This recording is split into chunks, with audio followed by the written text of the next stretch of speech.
টাকা দাও আমি ব্যবসা করব। এই তুই কি বলছিস? তোকে আর আগে 4-5 টাকা কারণ লাগে টাকা দেই, সব বন্ধের কাছে উড়িয়ে দেই। টাকার কাজ লাগায় যখন চাবি তখনই পেরে পেরে দে। তো যা টাকা পাবি না।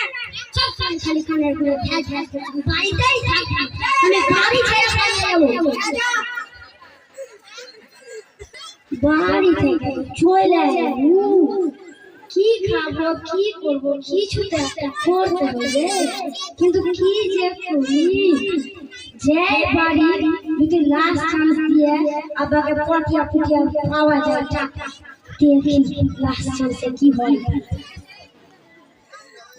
বাবা বাবা টাকা নাজি বলছিস তো বল তো কিসের ব্যবসা করবি? ডাক্তার হবো ডাক্তার। অন্য ব্যবসা কর, যত টাকা লাগে দিব। ডাক্তারের মাধ্যমে চেয়ার বের করতে আর